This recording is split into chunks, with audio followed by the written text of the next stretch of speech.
Bueno, gracias Benjamín Reyes, de nuevo en Argentina Productiva. Te tenemos acá como un protagonista, doctor ingeniero Benjamín Reyes.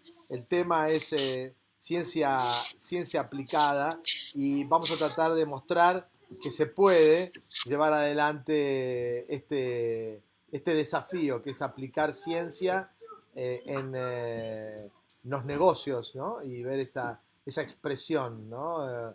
Que se puede plasmar con el esfuerzo concatenado de científicos, empresarios, el mundo académico eh, y cómo funciona en algunos lugares del planeta, ¿no? Gracias, Benjamín, por acompañarnos. Contanos un poco cómo se puede hacer Gracias, esto. Che. Bueno, es bastante difícil concatenar todos los elementos, pero en general es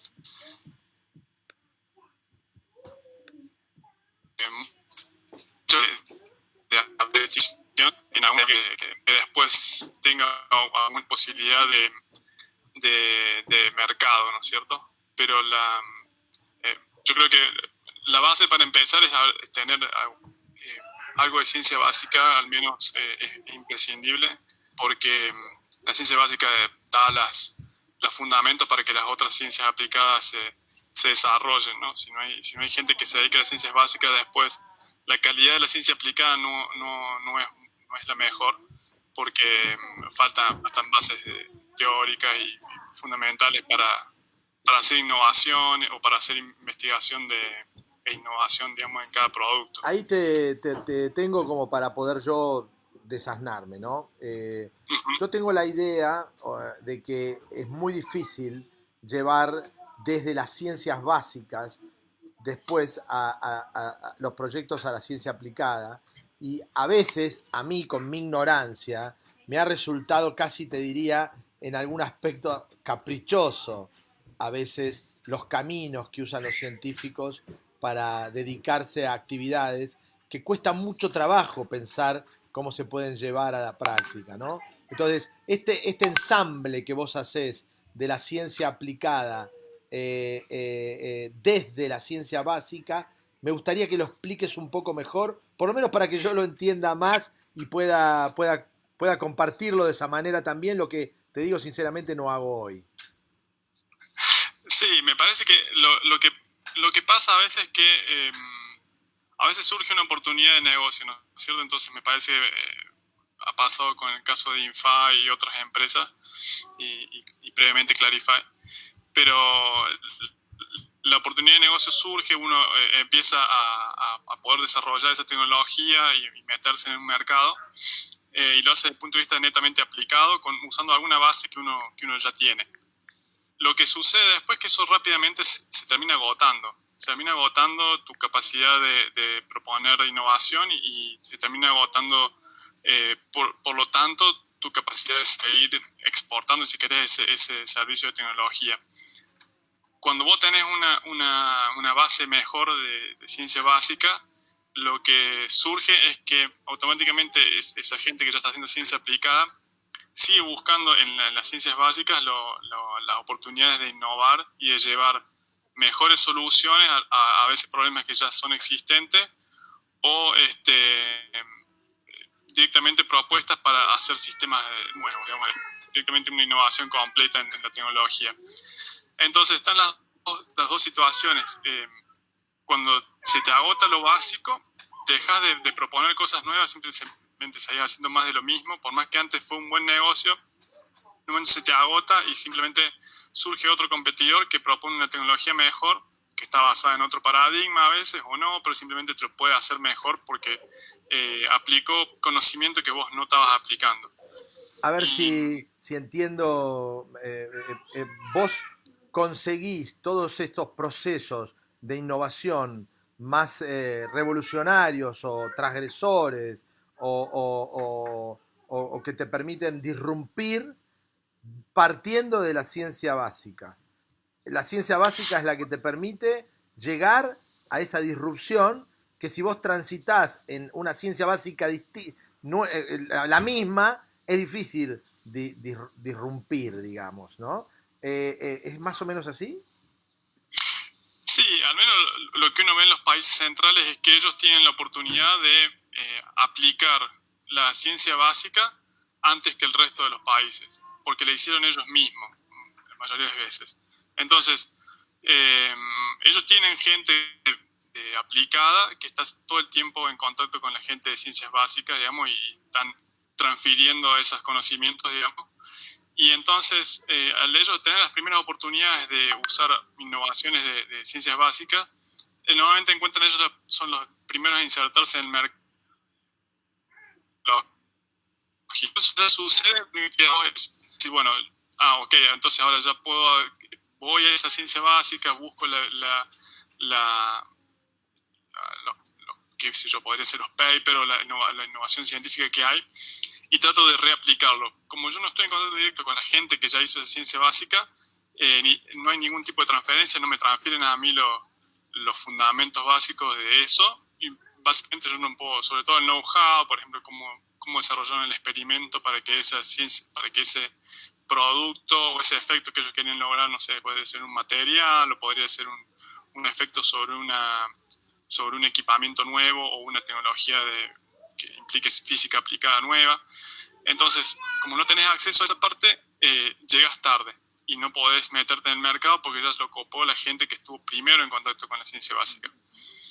Y después está la otra situación en la cual nos podría pasar a nosotros, digamos que nosotros tenemos hoy en día un ecosistema en el cual podemos aportar tecnología hecha en Córdoba. Pero esta tecnología después se te agota en el sentido vos hoy sos competitivo, hoy estás en la frontera de la aplicación tecnológica, pero si atrás no viene otra gente haciendo innovación, haciendo investigación, aunque sea a investigación aplicada, pero básicamente buscando por ahí recursos que están en las ciencias básicas, tenés que irte más abajo, entonces no llegas a que la próxima generación tengas algo interesante para proponer. Vamos a un caso, Benjamín, a un caso puntual. A un caso puntual. Sí. Nosotros tenemos, por ejemplo, hoy estamos, las comunicaciones por fibra óptica están trabajando en la generación de 800 gigabits para arriba. Eso... 800 gigabits para arriba es la velocidad de transmisión.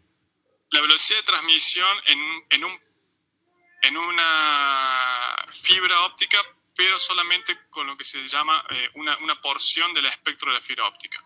Después eso se puede juntar más y después en un pelo de fibra óptica hoy estás por arriba de los terabits.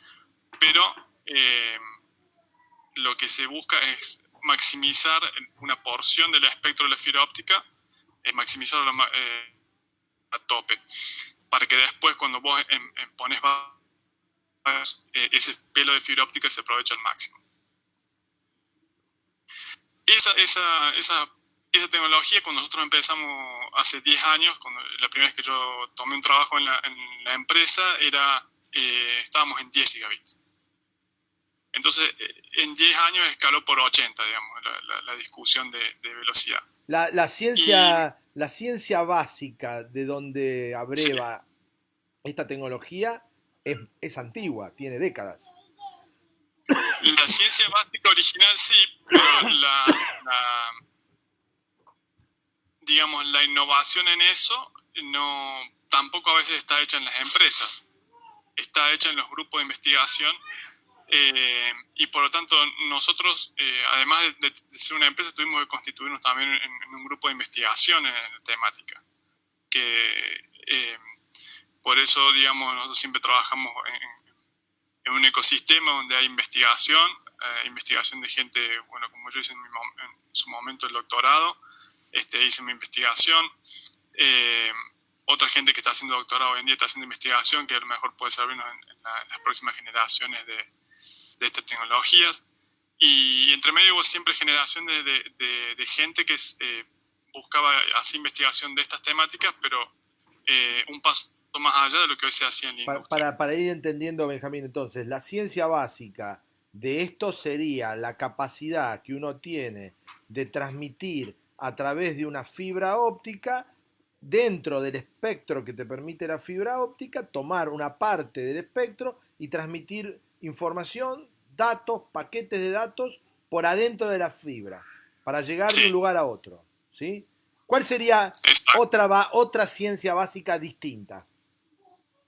Bueno, nosotros no tenemos la oportunidad de investigar todas las ciencias básicas, pero hay los laboratorios más completos, los que donde se formó Oscar Agassi, que es el Bell Lab de Estados Unidos. Ellos abarcan realmente desde la ciencia básica de esto.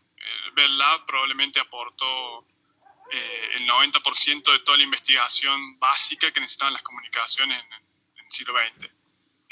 Ellos, además de ser la primera compañía y haber estado Bell en eso, el laboratorio ese después, bueno, tuvo premios Nobel por todas sus investigaciones, pero sentaron las bases incluso de, de los límites de las comunicaciones, cuánto más se va a poder transmitir. Todo eso fue auspiciado por los laboratorios Bell y ellos fueron los primeros.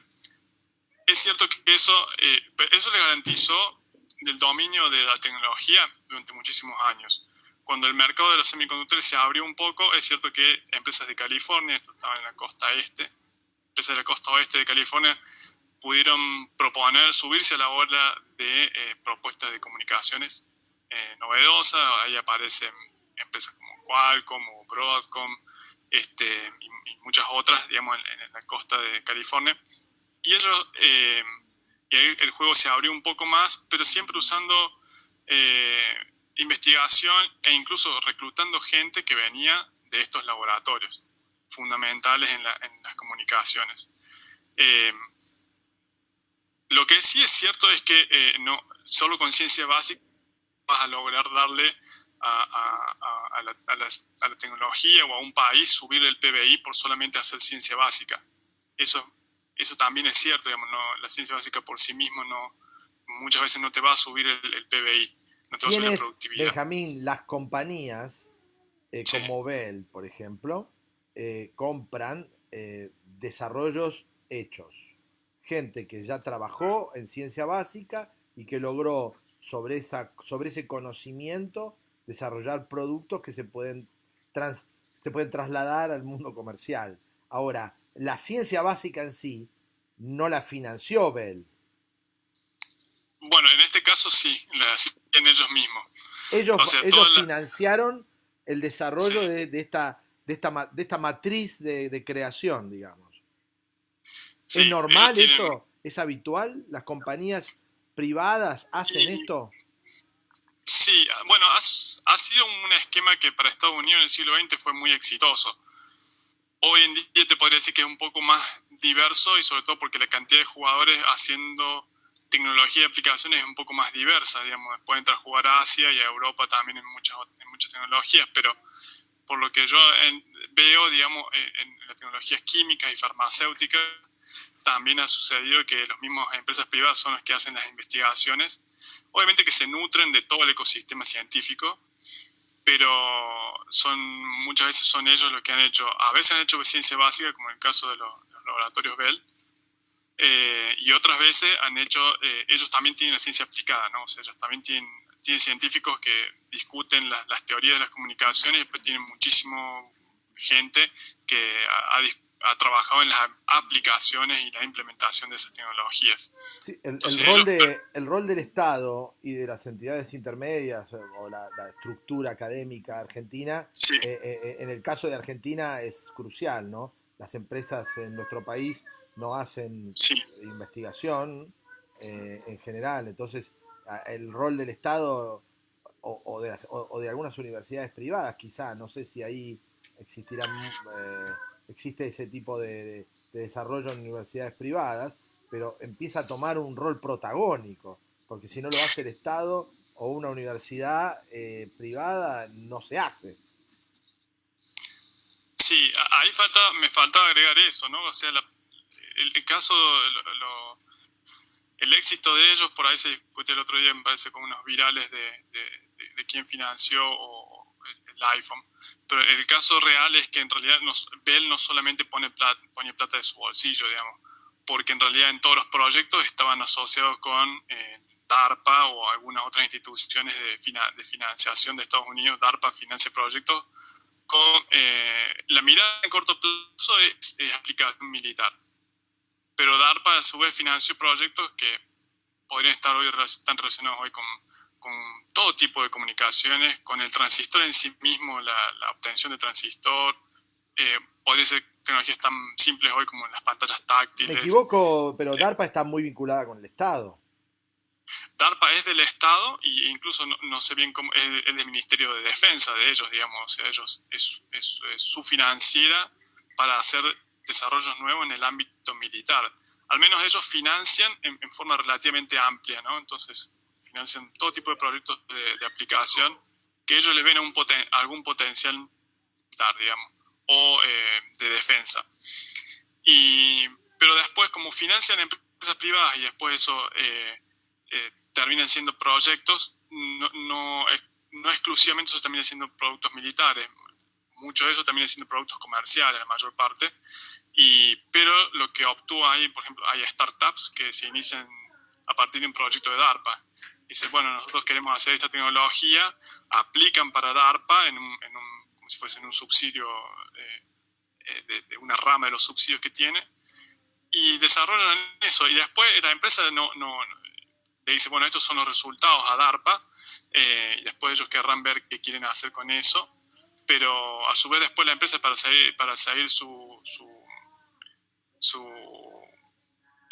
vida, básicamente va a lo comercial y dice, bueno, ya desarrollé esto, entonces empieza a hacer negocio a partir de que lo desarrollo. Pero la financiación del desarrollo no lo paga ningún privado, lo paga el Estado. Exacto. En el caso siempre recuerdo el caso de Hammer, ¿no? Como una operación militar instala un vehículo que termina siendo un vehículo comercial, pero, Sí. pero nunca dejó de tener hasta el marketing de Tormenta del Desierto. Creo que la página estuvo mucho tiempo en Beirut, no sé si seguirá estando, pero que existe toda una transferencia desde este desarrollo militar con todas las prestaciones en el caso de un equipo de uso particular, la máxima exigencia que puede ofrecerle un sistema de prueba a un equipo de estas características es una operación militar. Entonces es razonable que un producto exitoso en ese ámbito se transforme en una herramienta atractiva desde el marketing. ¿Ustedes están imaginando algún desarrollo hoy partiendo de ciencias básicas sobre otro camino? Me hablabas de microingeniería, nanotecnología. La verdad que nosotros, por el ecosistema en el que estamos, tenemos la exigencia de estar pensando qué vamos a hacer en la siguiente generación, incluso del producto actual. O sea, nosotros sabemos que el producto actual, que logramos una arquitectura, logramos hacer un sistema que pueda funcionar con las prestaciones que requiere la industria. Sabemos que en la próxima generación no sabemos cómo mejorarlo, cómo lo va a demandar. Y si no tenemos investigación previa hecha o investigación en marcha que nos dé alguna ventaja competitiva para la siguiente generación, básicamente no vamos a sobrevivir. Entonces, necesariamente tenemos siempre proyectos en investigación. Muchos están muy relacionados en la aplicación, digamos, actual, pero bueno, siempre que se puede, digamos, diversificamos en tecnología. Pero retomando el tema de la ciencia básica, por ejemplo, chicos que hoy se están formando en ingeniería, haciendo posgrados y demás, en ciencia, porque la relevancia de la ciencia básica pasa, por ejemplo, porque después vos querés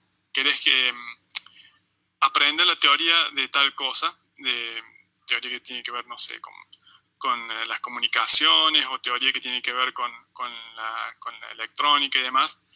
Y ahí nosotros necesitaríamos que haya gente, profesores y profesionales muy expertos, e incluso en algunas ciencias básicas y en ciencias aplicadas, y a veces es difícil encontrarlos. O sea, es difícil decir, bueno, yo estoy haciendo mi doctorado, me voy a capacitar con el profesor tal en tal temática.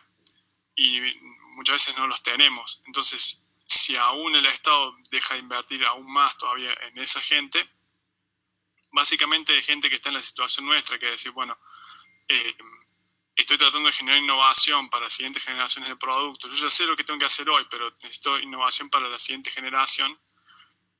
No tenés ya a dónde ir a buscar. Y te queda solamente recurrir a tu propia innovación y a tu propia investigación. Nosotros hacemos eso, pero no quiere decir que no vendría bien que haya mucha gente más capacitada en el tema acá en el país. Eso sería Hoy la situación del equipo con el que vos estás conviviendo, de más de 100 ingenieros, tiene mucho que ver también con una compañía que se inició en Argentina, pero que hoy ya no lo es. Entonces, de alguna manera, hay una empresa americana, norteamericana, de capital internacional, que no es no son socios ni norteamericanos, son muchos asiáticos, están invirtiendo en este universo creativo, científico argentino, porque tu ingreso sale de esa compañía, digamos. O sea que en el fondo hay una especie de convivencia y de retroalimentación, ¿no? Es una empresa norteamericana la que está financiando esta creatividad por ahora cordobesa, ¿no? De más de 100 ingenieros que están muchos de ellos vinculados a estos procesos creativos y de trabajo científico. Entiendo que vos le debes dedicar la mayor parte de tu tiempo a la compañía, pero otra parte se la dedicás a estos temas que no son menores y que van contribuyendo a lo que vos decías, el futuro científico de las próximas generaciones, ¿no? Estás haciendo incubación de creatividad científica en Argentina. Sí, yo desde que me empecé a formar en esta área trato de hacerla crecer, específicamente lo que es microelectrónica, implementaciones analógicas de circuitos integrados. Eh, la empresa tiene una pata fuerte en lo que es generar este centro de diseño en Córdoba, pero no tenemos, dentro de la empresa no hay un grupo fuerte de esto, de lo que sería de mi área, de analógico y microelectrónica. Eso tengo que desarrollar por mí mismo, digamos. Entonces, mi tarea como profesor o como ya persona que está en el área es incentivar a que otros chicos se entusiasmen a formarse en el tema. El otro día di una charla para justamente que los chicos conozcan eso, digamos. Es muy factible además que si ustedes encuentran un camino de rápido crecimiento, es la misma compañía donde estás la que va a tomar la posta y lo va a llevar adelante porque, bueno, son los que están más cerca de poder aprovechar esto. Es difícil que alguien en Argentina tenga las herramientas para poder aprovechar ese conocimiento. No sé si compartís conmigo. Sí, hoy en día una de las principales oportunidades de dedicarte al área es la empresa empresa que está en Córdoba, Infy, y bueno, está en el caso de Buenos Aires, que está otra empresa del rubro que sería Allegro, pero no está en las comunicaciones. Comparte la tecnología de decir, bueno, fabricamos chips y diseñamos circuitos integrados, pero no la aplicación de esos chips. Entonces la investigación es totalmente diferente. Así es. En el caso de tu segmento, eh, está claro. Ahora, ¿qué otras unidades hay fuera de este universo que planteas vos? ¿Están en contacto con otra gente en Argentina mismo? ¿Hay otros grupos trabajando en ciencia aplicada en Argentina que vos conozcas? Bueno, pero ¿cuál tenés para expresar? Sí, bueno, hay muchos grupos, incluso en esto de lo que es la microelectrónica, hay varios grupos. Tenemos gente en Buenos Aires, en Bahía Blanca, en Bariloche. Fundamentalmente en esos lugares hay gente trabajando en el área. Algunos han empezado antes que nosotros. Yo me formé en Bahía Blanca, mi doctorado lo obtuve allí, en la Universidad del Sur. Y hay un grupo lindo de gente que ha hecho diferentes aportes de bueno, formación, como es mi caso. También desarrollaron el centro del INTI, uno de los centros del INTI de microelectrónica nace a partir esta gente formada en la Nación del Sur. Digamos, la gente de INTI, hay mucha gente que tiene un lindo grupito que trabaja en microelectrónica. En Buenos Aires, Constituyente sería ahí, centro, y en Bahía Blanca. Después, en Balseiro hay gente que trabaja también. ¿De qué otras aplicaciones podés hablar de microelectrónica que vos estés familiarizado, que se esté trabajando acá? Ahí, en el caso de la gente de la Nación del Sur, tenían algunos proyectos relacionados a optimización de los procesamientos de inteligencia artificial o de identificación de objetos en procesadores de imagen. Entonces ellos estaban participando en algunos proyectos, tenían algunos proyectos en conjunto con la Universidad de Hopkins en Estados Unidos. Allí tenían intercambios de becarios y demás gente, y eso tenía algunos proyectos por esa área. Han hecho también varias generaciones de lo que son chips que directamente toman imágenes, digamos, llaman imagers, como si fuesen de cámara, pero ellos tratan de darle no el sentido de una cámara comercial, sino una cámara que permita otras aplicaciones. En esta lectura, para poder poner un ejemplo concreto, vos podrías, con una cámara, escanear una determinada actividad, una cámara de video, y el sistema de hardware y de software interpretaría algunas cuestiones, para poner un caso puntual. Por ejemplo, si yo pongo una cámara en una farmacia, puedo detectar que una persona es obesa, que una persona tiene un color en la piel que no es apropiado, que tiene los ojos irritados, que tiene un andar no errático. Entonces, son variables que podrían dotar a un sistema de inteligencia para decir, acá hay una persona que puede llegar a tener una tal patología como para detectarla y para poder desarrollar, no sé, un diagnóstico o atenderla de alguna manera. Digo, en una farmacia como puede ser en un centro comercial o en algún lugar público, ¿no? Me estoy refiriendo a eso, ¿no? O sea, esa es la capacidad que podría tener un sistema inteligente de transformar las imágenes en datos y compararlos para determinar otro tipo de variables. ¿Puede ser? ¿Por ahí?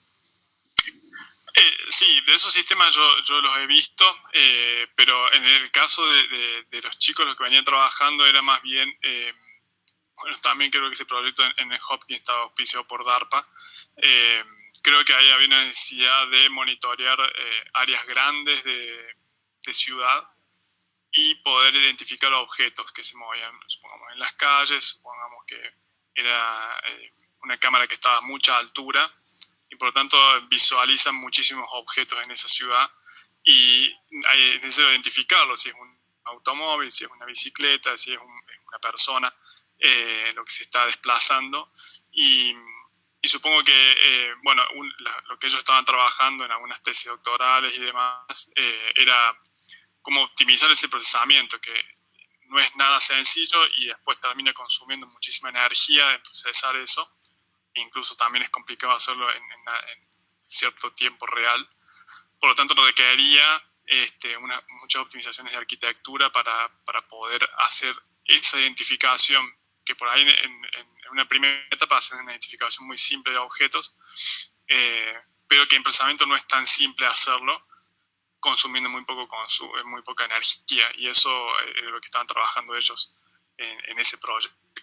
Claro, la limitación en la capacidad de procesamiento te impide hacerlo por lo pronto en tiempo real, ¿no? Que requiere una velocidad de procesamiento enorme para detectar estas variables, hacer un escaneo de un rostro y determinar por la lectura facial de quién se trata, cruzarlo con una base de datos, implica toda una velocidad de procesamiento enorme. Y eso es de alguna manera lo que se trabaja con hardware y con software para lograrlo en forma eficiente.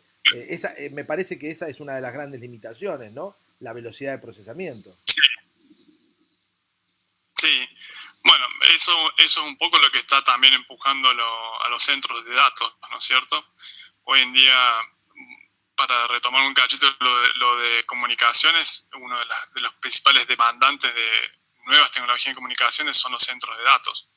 Y claro, porque empiezan a hacer ese tipo de procesamientos que son complejos y que son pesados. Entonces, hoy están aplicando redes neuronales en dispositivos. Si el dispositivo no lo hace, ese procesamiento se lo transfiere por dato al centro de datos. O sea, si usas una aplicación de Google o de Facebook, sí, te escanean la imagen en el mismo celular, pero por ahí no realizan ningún procesamiento en el celular. Esa imagen es transferida al centro de datos. Entonces ya primero te rompe la red, en el sentido de que exige la red por transferir un montón de datos entre el dispositivo y el centro de datos de ellos. Pero después, cuando eso es absorbido en su centro de datos, requiere muchísimo procesamiento e intercambio de datos dentro de sus mismas bases.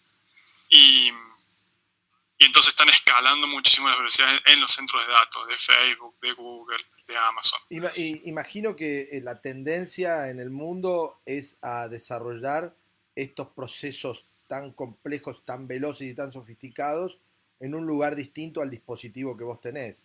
O sea, la idea, pienso, es que el dispositivo a disposición cada vez sea más bobo, digamos, que transfiera todo rápidamente, que ese procesamiento se haga en otro lado y que vuelva, bueno, como era antiguamente el teléfono. El teléfono antes del celular era una cosa tonta, no tenía nada, todo se hacía en la base.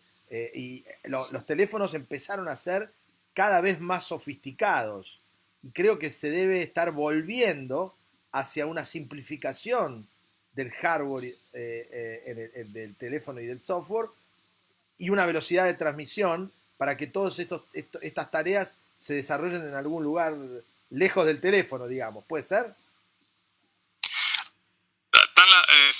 Van en las dos tendencias al mismo tiempo. Hay una cuestión de que muchas aplicaciones usan intensivamente su propio servidor, y hay otras situaciones donde la aplicación trata de hacer un preprocesamiento para poder aliviar tener que transferir muchísima cantidad de datos. Por ahí eso depende de la aplicación, cuánto procesamiento se hace en el celular y cuánto se envía al servidor para poder obtener el dato.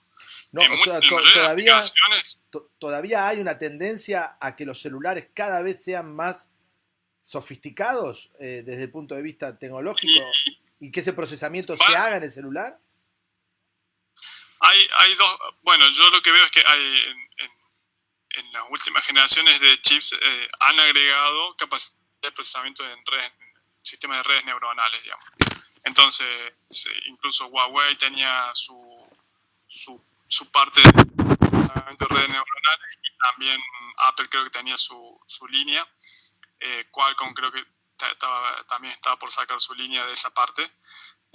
Básicamente le agregan un coprocesamiento para que puedas procesar mejor ese tipo de algoritmos. Y porque para poder hacer un preprocesamiento de esas imágenes o de ese audio o ese video, antes de poder o antes de requerir mandarlo a la nube, digamos, a los centros de datos. Benjamín, ¿qué capacidad tenemos nosotros de replicar este modelo de ustedes en las comunicaciones en otras industrias? ¿Podemos lograr este mix de crear en Argentina para que se comercialice, se desarrolle, se administre en otro país y se produzca en Asia como es habitual? ¿En qué otras áreas nosotros podemos trabajar, además de la comunicación, donde ustedes fueron exitosísimos? Bueno, las nuevas tecnologías hoy en día van bastante por el tema de inteligencia artificial y machine learning y redes neuronales. Eso, hay gente que sabe trabajar eso en el país y que lo está haciendo desde el punto de vista del software. Pero también, bueno, hay gente que está más del lado del hardware de eso. Y bueno, potencialmente en algún momento podría saltar a hacer circuitos integrados del tema. Pero incluso esto de poder hacer software y después en todo caso también sumarle generación de hardware para ese tipo de aplicaciones, yo creo que va a impulsar bastante la tecnología en los próximos años, y hay oportunidad de que haya centros de diseño en Argentina de gente que hace software y que también hace el hardware para, por ejemplo, para que el centro de datos pueda procesar estos algoritmos. Hay centros de datos que optimizan sus hardware para procesar diferentes algoritmos, y ese hardware hay que configurarlo, hay que hacerlo. Es como si fuese a hacer un chip, pero va en un chip que permite cierta configuración. Esos chips, algunos se llaman FPGA, hay diferentes tecnologías. Estas herramientas que permiten diseñar hardware de esta manera, además de software, diseñar el hardware con herramientas abiertas, ¿no? Que te permiten diseñar hardware. Esta oportunidad en Argentina, que vos bien planteás que está latente, ¿qué es lo que tendría que hacer el Estado o las empresas para de alguna manera estimular y beneficiarse con esto? ¿Dónde están las llaves? Y me parece que primeramente estimular a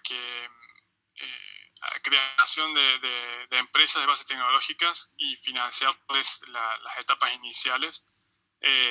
Creo que, y también de alguna forma auspiciar a lo mejor probablemente misiones comerciales para que esta gente pueda insertarse en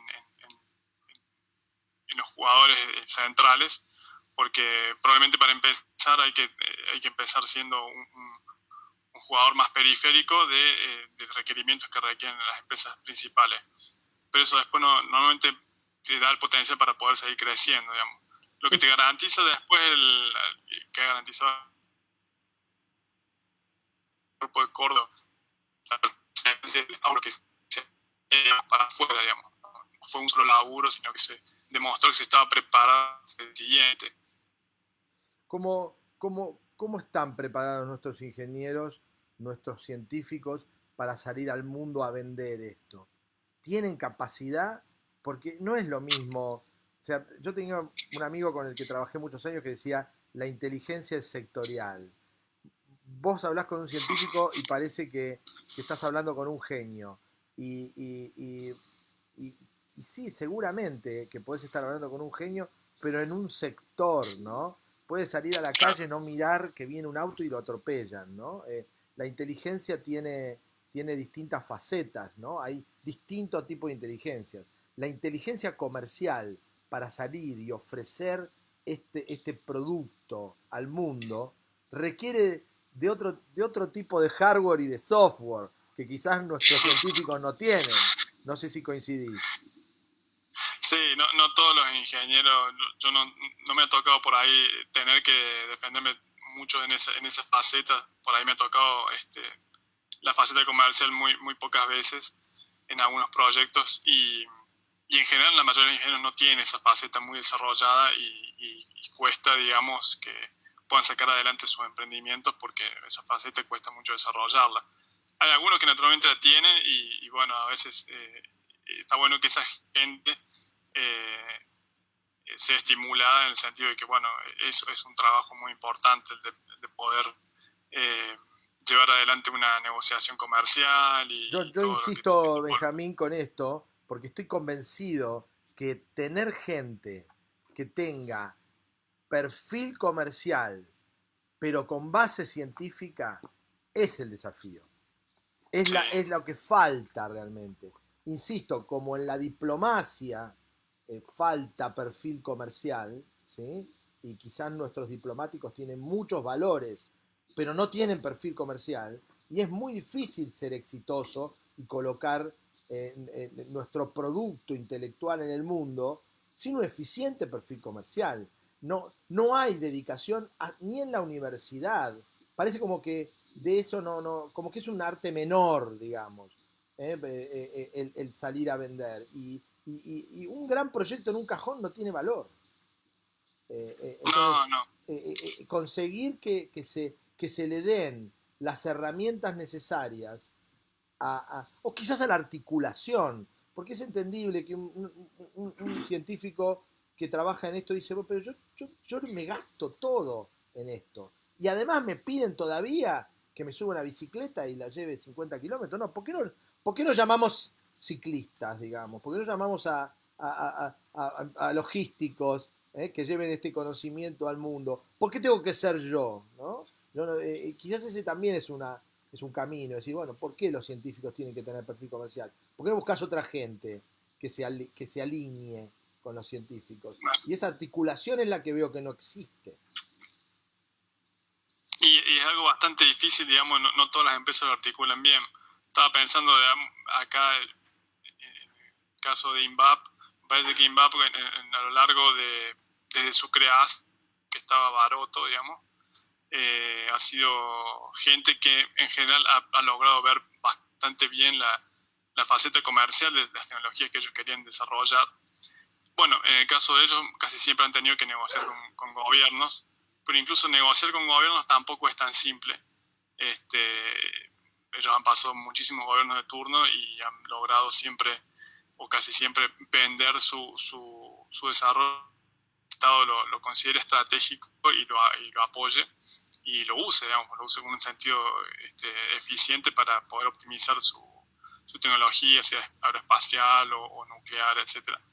Y ellos me parece que sí tienen esa capacidad, han tenido bastante éxito en utilizar esos perfiles gerenciales comerciales en forma eficiente, digamos. Hay estadios también, ¿no?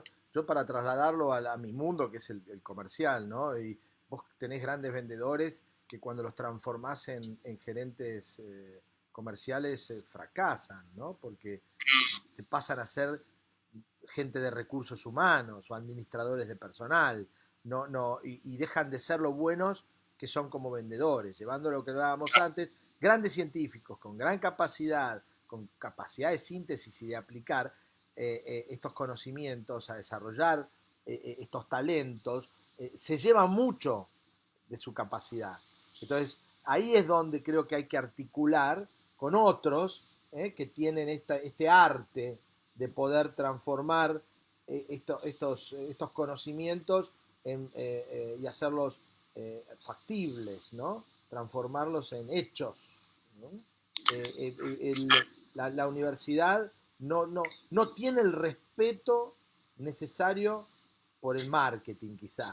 Más, yo trabajé con un empresario que murió, que compartí con él la creación de la Asociación Argentina de Promoción y Merchandising. Él fue presidente de la Asociación Argentina de Marketing también. Y él luchó mucho por erradicar esta idea de que el marketing era algo negativo. Cuando él dice, no, pero esto es marketing. Y esto es marketing es como decir, no, esto es una porquería. O te están mintiendo, o te están engañando, digamos. Entonces, esa desmitificación de la herramienta del marketing como algo que no es noble, quizá, es el gran desafío, ¿no? Y yo recuerdo en Argentina Productiva, en la versión televisiva, recibir lo que más me llamó la atención al embajador de Israel, que venía con una valija llena de folletos. Y no lo pude sacar en ningún momento de su interés, que era mostrar todo lo que se hacía en su país y todas las posibilidades que había de colocar esa ciencia aplicada en el mundo que se transformaba en monetización del intelecto de su gente. Y era pasión por la venta, ¿no? Si pudiésemos trasladar ese virus, ¿no?, de pasión por la venta a nuestra gente, quizás nos iría mejor, ¿no? Sí, la verdad que es cierto que en muchísima... Desde la facultad de ingeniería hay muchísimos profesores que intentan degradar la parte comercial y si los estudiantes tienen esa parte comercial por ahí no los ven bien y es algo fundamental para la creación de empresas nuevas, digamos. Hoy en día creo que tiene cierto glamour el emprendedorismo y lo que hacen los chicos hoy en día y que antes no lo tenía. No es cierto que todo es mucho glamour, porque emprender cualquier cosita nueva implica muchísimo sacrificio, pero la verdad que hoy en día algunas cambios sociales respecto de esos ingenieros o esos emprendedores que se dedican a generar algo nuevo y después tienen un perfil comercial importante, digamos. Pero muchos profesores y bueno, en el ámbito del CONICET hoy en día también no es tan fácil, si bien es un poquito más fácil que en otras épocas, tampoco es tan fácil que vean bien a alguien que hizo ciencia o tecnología muchos años y después se dedique a algo más comercial. En la ciencia, no me quiero meter porque me cuesta entrar en territorios complejos, bastante tengo con el mío, pero en el área comercial vos tenés muchísima gente que enseña y que nunca hizo. Y en el emprendedurismo es típico. Los grandes gurús del emprendedurismo, muchos de ellos, nunca emprendieron nada.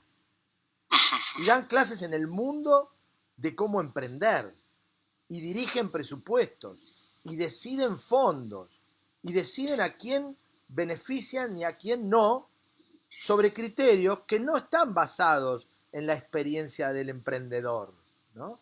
Creo que en el caso de los profesores también, yo tengo una visión bastante particular de la enseñanza, ¿no? Y creo que no, no que me quiero meter en la ciencia básica, ¿no? Por supuesto, pero salvo las cosas muy particulares, es muy difícil enseñar sin calle. Es muy difícil enseñar sin experiencia, sin aplicación, sin haber transitado, ¿no? Yo de chico tenía unos amigos, en general de colectividades menores, que decían, mi padre me mandó a la fábrica. Ah, qué bien, ¿y qué haces? Y empecé con los baños. ¿Cómo con los baños? Sí, empecé limpiando los baños, limpiando los pasillos. Pero tu papá es el dueño de la empresa. Sí, ¿qué tiene? El día que la tenga que dirigir, ¿cómo le voy a decir a un tipo cómo tiene que limpiar un baño si nunca lo limpié yo? Y es interesante eso, ¿no? Desde el punto de vista de aleccionador, ¿no? De mostrar, hay un camino del sacrificio, de esta inducción, ¿no? Hay un profesor que tuve que tenía que entrar a una gran compañía internacional, una de las más grandes compañías del mundo y en Argentina con una filial enorme, y el tipo entró y se tomó 9 meses de inducción. Iba a la última posición del área, a mí me tocó conocer la de promoción.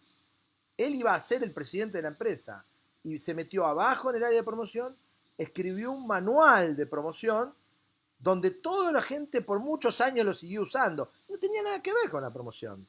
Después terminó siendo el presidente de la compañía porque era el objetivo, ¿no? Pero se hizo toda una trayectoria dentro de la empresa, ¿no? Por eso siempre me tomé trabajo. Yo me acuerdo que cuando me fui a trabajar a una empresa de recolección de residuos, una de las cosas que me dijeron, vos estás loco, ¿cómo? Una de las primeras cosas que hice fue salir a recorrer la ciudad, en este caso San Pablo, levantando basura. Y me miraba y decía, vos estás loco, ¿cómo vas a hacer eso? Sí, quiero ir a levantar basura. Y me fui con un camión a levantar basura, ¿no? Es difícil trasladarle esto a los profesores, ¿no? No sé si te parece. Sí, puede ser, digamos. Se da la situación de que se obtiene, cuando no hay una visión, digamos, de cuál es la aplicación real de lo que estás enseñando, empieza a aparecer empieza a aparecer también los estudiantes que lo que están aprendiendo tiene poco sentido, digamos, porque el profesor no tiene capacidad de mostrarle que eso va a ser muy útil, digamos. A mí me toca, el área que diseño yo, un área que usa prácticamente el 80% de los conceptos que se ven en la carrera de electrónica. Y yo les pregunto a los chicos, digamos, si se acuerdan esto, qué sé yo, lo otro, los conceptos, porque necesito que lo sepan usar, aplicar. Y se quedan sorprendidos que lo tienen que aplicar porque en realidad ellos se pensan que, bueno, que más bien iban a dedicarse en su futuro, no sé, en mi generación los ingenieros pensaban que nos íbamos a dedicar todo a hacer solamente acomodar equipos ya comprados de afuera y instalarlos en una planta y no tener que básicamente usar ningún conocimiento de la electrónica, simplemente conocimientos del equipamiento que vos compraste y hacerlo andar. Instalación, mantenimiento, uno pensaba que se iba a dedicar todo eso. Digamos, si uno trabaja en una empresa de telecomunicaciones, lo máximo que uno aspiraba a hacer era configurar equipos. Entonces, después cuando entras a hacer la tecnología desde cero, como toca hacer en mi caso, tienes que usar todo lo que te enseñaron los profes y aplicarlo en el primer diseñito que vos haces, tienes que usarlo todo. Y bueno, ahí te empiezas a hacer agua porque no te acordás de lo que te hizo el profe, tenés que empezar a repasar todo lo que te habían explicado, y te das cuenta también que si te lo habían explicado de una forma en la cual vos le podías dar un uso práctico, probablemente el alumno lo hubiera agarrado de otra forma, lo hubiera asimilado diferente a esos conceptos. Benjamín, qué desafío enseñarle a tus alumnos, ingenieros o futuros doctores, ¿no? En algún momento, no sé si en este momento estás mentoreando doctores actualmente, Sí. también, bueno, peor todavía, Sí. futuros doctores, ayudarlos a transitar ese camino, ¿no? Ese camino de la aplicación, ¿no? Debe ser un desafío, y además luchar contra que la mayoría de los conceptos que vos les estás transmitiendo, esas aplicaciones que vos le estás transmitiendo, cuando el tipo tenga que ejecutar, no van a existir más o van a estar superadas por otra cosa. Prepararlos a la incertidumbre, ¿no? Enseñarles a aprender, no enseñarle conocimientos. Este arte de enseñar a aprender es un desafío que los profesores en general no lo tienen asumido. Enseñan conocimientos, transmiten conocimientos, no enseñan a aprender. Y ahí hay una asignatura pendiente en la mayoría de los cuerpos docentes, ¿no te parece?